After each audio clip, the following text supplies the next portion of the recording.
There are 5 things to keep in mind when you're bringing an adopted child into the home when you already have biological children.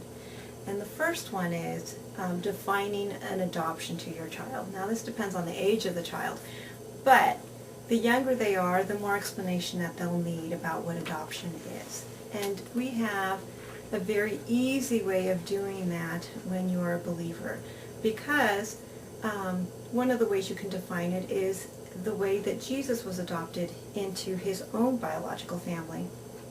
Given that he was a child of God, he was God's son, he had to be adopted by Joseph, his father, his earth father.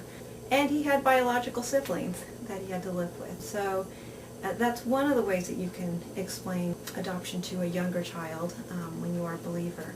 Other ways that you can explain adoption is by giving them a sense of what family is and how you bring in someone who wasn't originally part of the family, that they then become a part of this family. So you'll need to explain adoption to your children no matter what the age. And the third point would be setting expectations.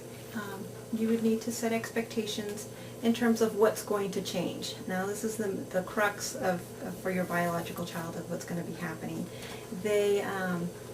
They're scared just as you are. They have their own questions, they have their own concerns, and yet they're not sophisticated enough to articulate what those are.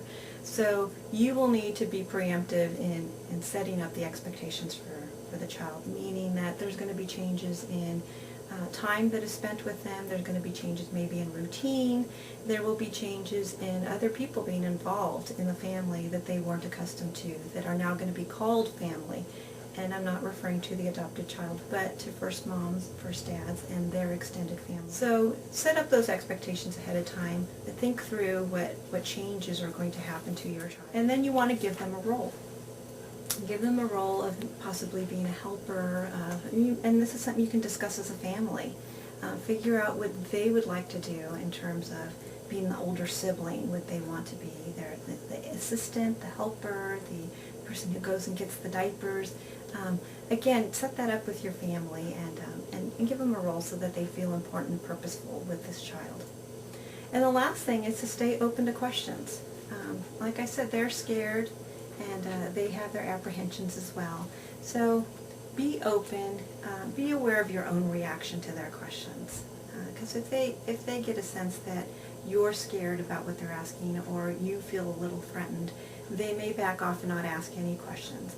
Not asking questions is not necessarily a good thing. They want to know what's going on, and be open to answering whatever questions they may have.